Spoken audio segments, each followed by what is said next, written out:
Hi, I'm Gary and welcome to my shop.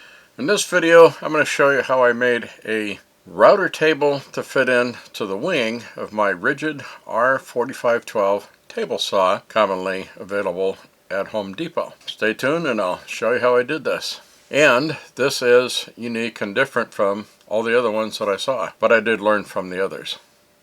In my Ridgid table saw here, I've long had this board that I stuck in here, put some shims and adapters on the bottom side of it to make it suspend in here and be fairly level. It's great for extending this wing, but what I want to do is to put a router table in here. Previously, this is how I put on my router table into the wing of my table saw. Basically, it kind of sat on top here. I took out that other board that was filling in the hole on this wing and then set this on here, and I made some brackets underneath it to hold it in place so it doesn't fall off on me. And I would remove it, and the way I had this in here was I had this bracket here, an L bracket. I had it cut out so I can match up with these bolts here, and that one misses it and that one misses it. And I had this bracket up here which rests right up against this rail here, so it keeps things from sliding around. This is how I've been working it. The only problem is that the top of this is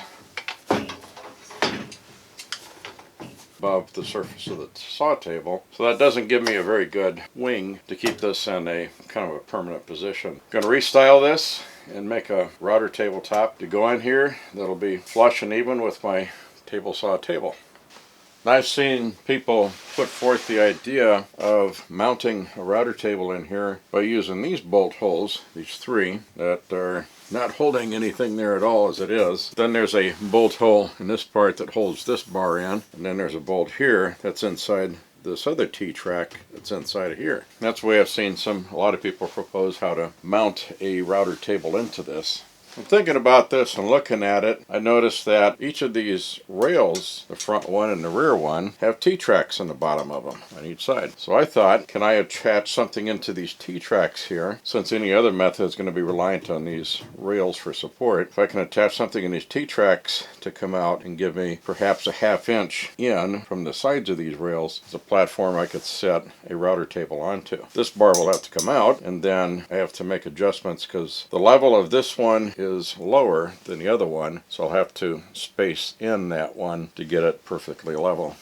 What I want to figure out is what's the distance from the bottom edge of this rail here and what the top edge of the table is. So I put my straight I-beam level on there, hold this straight edge flat on the bottom, and just come up to the bottom of the level, and I've got a 3-inch gap that I have to fill. So if I'm going to make a double layer of MDF, that's 1.5 inches, so I'll need another spacing, something coming out on the bottom here and spacing up another 1.5 inches. I'm thinking about making some small supports here and then putting across between these supports a straight piece of board to support the bottom of the router table, and then doing the same on the other side. I'll have to go measure what that one is. This one's the front rail. Okay, so on this rear rail here, I am coming up with 1 7/8 gap there, so that'll be 3/8 of an inch more than the thickness of the router tabletop. Went through my scrap bin and I found some poplar board here. It's 1x4 by I don't know what length, but it's enough for me to get pieces I need out of it. And I did is I kind of put it on the rail here, lined it up with this edge here, and then I took my pencil and made a mark that's about parallel in here with the edge of this rail down there. So I got that line, and then I'm going to add another ½ inch here, and this comes out to give me a 3.5 inch length here. Given the wood grain going this direction, and it's being a hardwood because it's poplar, I don't think I'm going to need any additional supports underneath here. And I'm going to put 2 holes in here for T-bolts to give it more strength. That's why I'm glad this is a 4-inch. I will make 4 of these for each of the 4 points of support that I want. And did the same thing for the rear rail here and marked along the rail there. Then added in a ½ inch, or this will be 1 5/8 in distance. So I'll cut 2 pieces to this size. So for both rails, I set piece on here, got it even with the edge here, and I use a pencil to mark where the center of my T-bolt will be going in this T-track here. That'll guide me as to where I'll be drilling my holes along here. So I cut out my boards along those lines and put in these 5/16 bolts because the heads of these fit perfectly well into these tracks here and actually slide along better than the T-bolts do. And I'll save my T-bolts for the T-tracks that I want to put onto things rather than using them up in a support system when 5/16 bolts work just as well.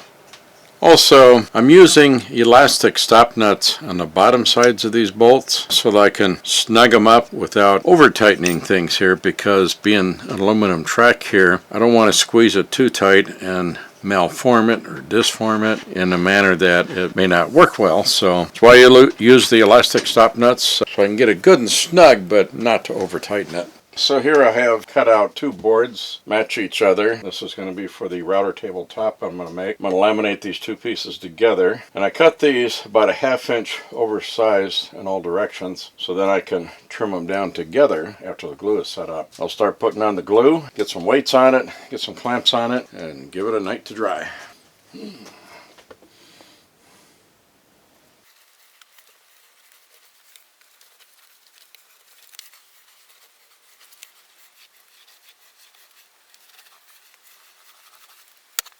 Given this is MDF, it's going to suck up a lot of glue, so I have to get it on there pretty generously, get it covered pretty well. This glue has a longer open time, so I don't have to worry about getting it on too quickly. Some of those other glues only give you about 4 to 6 minutes to work with it. But then again, this takes longer drying time and clamping time too. About time to get these pieces together here.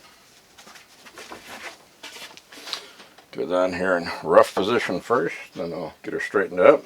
It kind of slips and slides around a little bit with all that glue. Get a few clamps on here to get it start a hold. Just snug them at first. Check my alignment. I like to have at least one good edge of alignment. The other edges are not quite as important. Got a 1/2 inch of spare. I'll be trimming all the way around so I can get it perfect. Get some weight on the other end.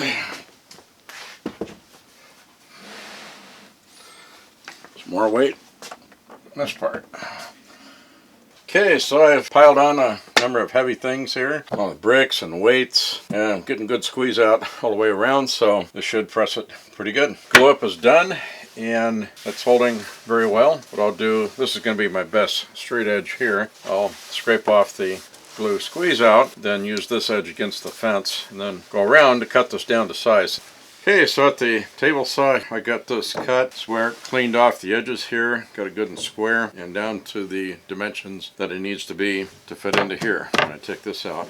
As you can see, got a good glue line there, got it laminated together pretty well. Next, I'm going to put in the supports here to hold this in place and get it level. So I've got these supports fastened onto here, tightened up on both sides, and I sized and finessed these support rails here to a perfect height that gives me a flush surface here. Got this top cut down to size, and it fits into the wing here, lines up here perfectly for me. Now what I want to do is to put a laminate top on top of this like I did with this other outfeed table. And after I put the laminate top on there, I'm going to have to trim down my support boards underneath here. Just like a 1/16 or a 32nd of an inch, whatever the thickness of that laminate is. Now I know I've got a good level here when I can slide my fence along and no catches whatsoever. Once I put the laminate on, I'll have to adjust the level a little bit more. Achieve the same kind of glide. Before I put the laminate on top of this table, I'm going to cut out the minor dimensions needed for the router cutout. After I get that cut out, then I can put the laminate on and then do the final dimensions, which is going to be about a 1/2 inch wider than this, to create a shelf that the router plate will sit onto. Now this corner is cut off, and this corner is cut off because these are where there's going to be 2 leveling screws, and then there will be a mounting screw for holding the router plate in place. I went around and drilled a 5/16 hole in each of these points where I need to make a turn, and then my jigsaw, which fits into the hole, I've got a point started here. This has a maximum throw of about 2 inches or a little bit more, which is good because I got 1.5 material that I'm trying to go through. So it's a slow process. MDF is harder to cut through, especially when you got 2 layers of it. So you got to stop periodically, let this blade cool down so you don't overheat things. So I've been cutting all the way around here. Now I'm down to the last stretch of the cut, and then this piece should fall out. I clamped a piece of wood underneath the table here that runs the full length up underneath here to keep this from dropping out on me or making any tear out once I complete this last cut.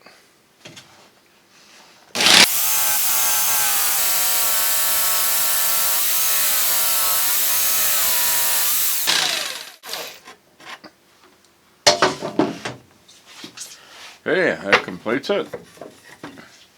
Got that out of there.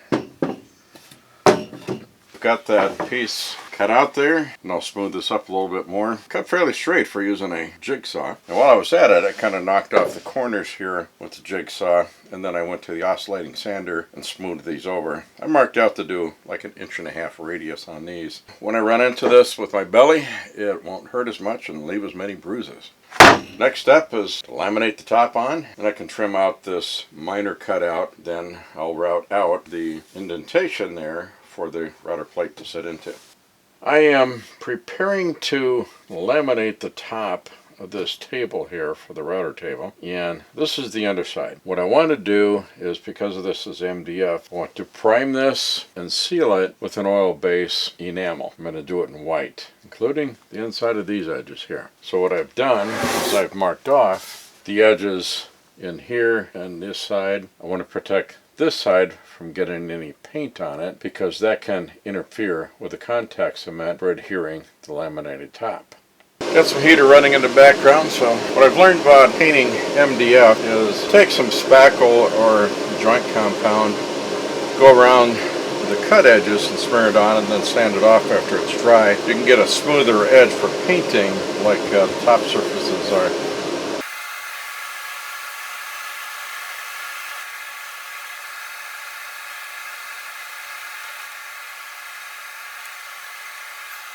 I have a coat of primer on this, on the bottom side of the table. I'll probably do a second coat of primer on here because this MDF really sucks it up. It's like really thirsty, just like with glue. It got to use a lot of extra, but for this I'll do a second coat, and that should be really good for that, especially on the inside of this cut here.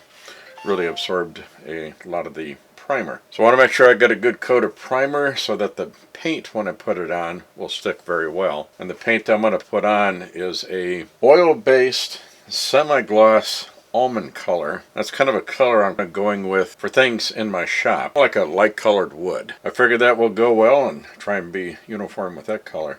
I have primed up all of the surface inside here, so I'm ready to put on my oil-based enamel paint to protect it. Have the bottom side of this here now painted with the oil-based enamel paint for protection, and then I'm going to flip it over and put the laminate on the other side, which is the top side.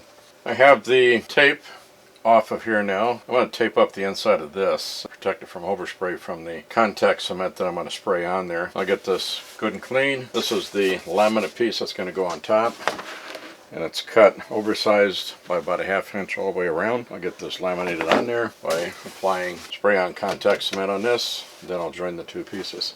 I have both of these surfaces sprayed with the contact cement sprayed on. Gonna give that about 10-15 minutes to set up and get tacky. Then I'll use all my dowels and spacers and all that I can to get it set up, and then pull those out and then adhere that down. Should be time here where I can put these together. I'm going to put on my spacers here and evenly space them. Then I will take this laminate, put it on top, and get it centered and equal around all the edges, or close to it at least. And I can take out the first dowel here and press this on. And keep taking out succeeding pieces. Press that down. Okay. Now I go over it with a J roller to press it down evenly. Make sure I get a good seal all over all the surfaces. Feels like it's on there pretty strong. Doing good. Alright, I'll let that sit and cure for a while. Then I'll come back with the trim router, trim it around the edges, get it even and flush. I've got this center space to cut out that I'll do carefully. Okay, I have this laminate top trimmed with the laminate trimmer all the way around and around the inside of this circle. And I laid out my lines here for where this router template's going to go to guide my router for making the indentation in there for the router plate to sit into. So I've got some double-sided tape on here, and I'll stick this into position.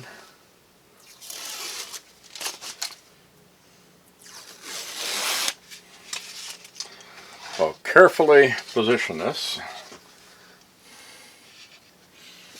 Okay, that looks good. Press it on.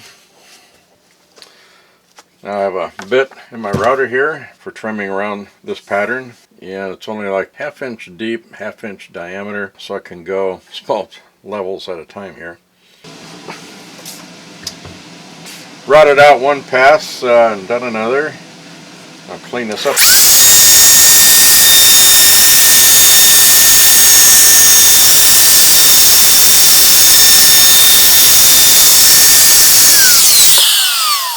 Okay, this is my router plate. Usually I will go in like this, but for test fitting here, fits in nice, and I'm at level just below my thing here, so I'm going to go just a tad further with this.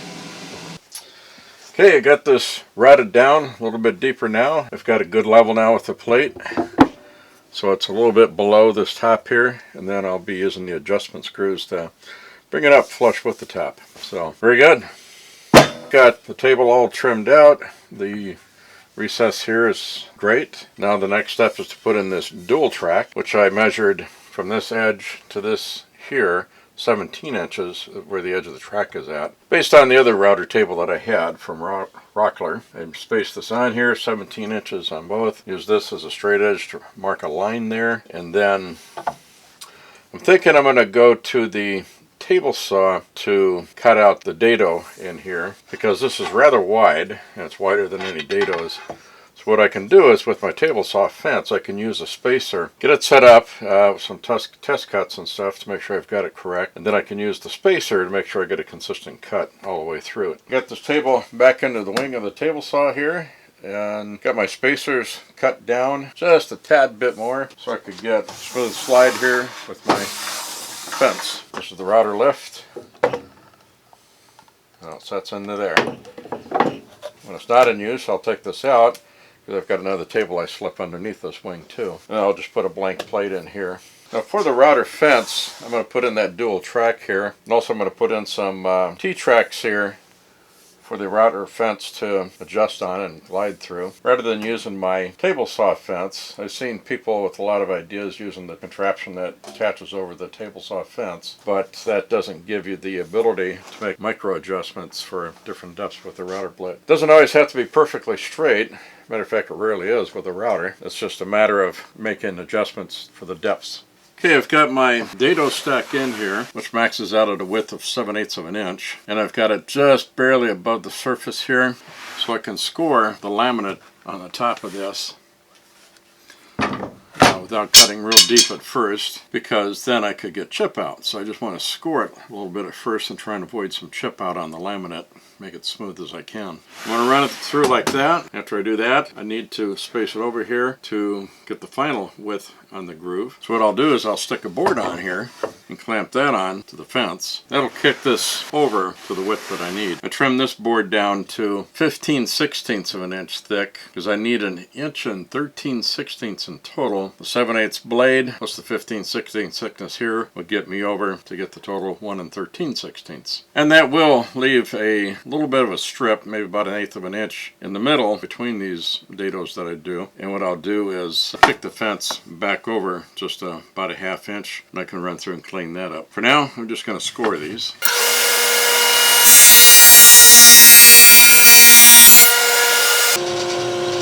Okay, that gave me a good clean cut. Next I'll do the other edge, and then I'll start deepening it. I do need to space this out just a tad here. as my thickness here is just off by a little bit. So I'm using some of these laminate cutoff pieces. It's about equal to what I need to do as far as the spacing goes. And just dropping those in.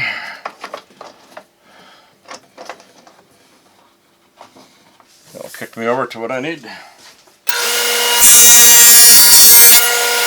As I mentioned, it leaves a little bit of a strip there. Test fit is very good and tight. Perfect. Now what I'll start doing is taking this down to the 1/2 inch of depth that I need.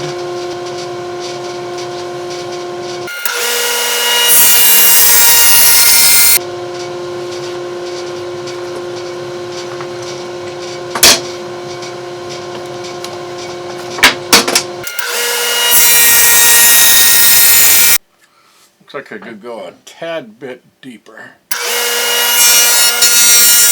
Okay, so I'm going to kick the fence over about a 1/2 inch so I can clear out that little piece in the middle there.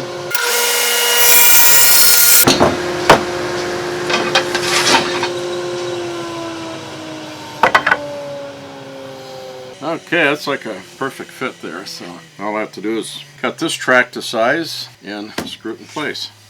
What I'm doing here is I laid out where I'm going to put the T-track in for the fence, for securing the fence. Center of my bit from my router is 3 inches from the center, so I marked, I'm going to lay that out, the center of that, and then 3 inches from that center. Laid out my guide here for that, and what I'll do is come in from this end, and I've got a stop point marked here that I'll stop at.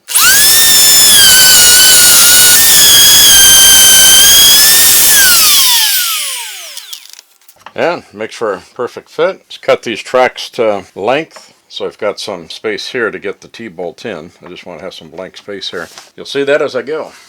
So I cut my T-tracks here to 13.5 inches long, and that gives me room here to be able to slip the T-bolt in here when the fence is on here. And I got these lined up at, this edge is 2.5 inches from here to this edge on both sides.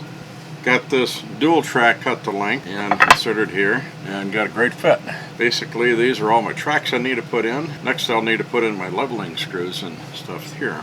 Now, something else I've done, since this is MDF material here, is I taped this off here where I'm going to put these tracks in. I put 2 coats of primer in there to help protect the surfaces, because with humidity and moisture, MDF can swell, and I like to prevent that as much as I can. That'll help a lot. With reusing this Rockler router fence that came with my other table, all I had to do was to relocate this knob from this hole to this hole so that I could fit these track knobs on here. The same with this side, relocating the holes on those. And that works perfectly fine.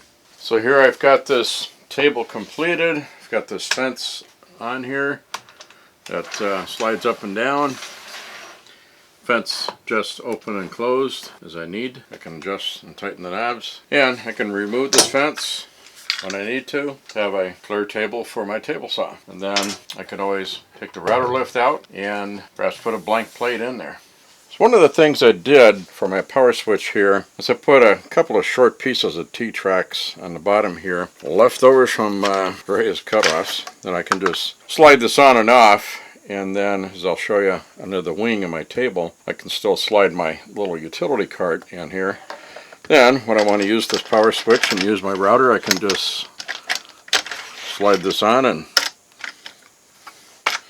tighten it down, and I'll be ready to go. Okay, so I got this all together here. I've got the mount adjusting screws and everything in there and in place. Got my power switch on here, which plugs into the outlet, then another end plugs the router in. And when I want to park my cart underneath this wing,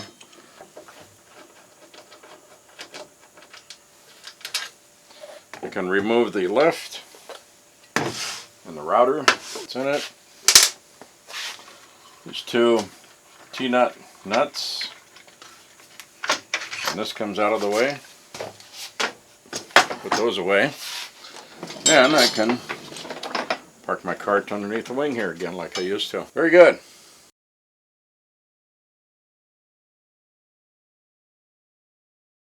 Well, to wrap this up, I hope you enjoyed this video and you got the inspiration to make something your own.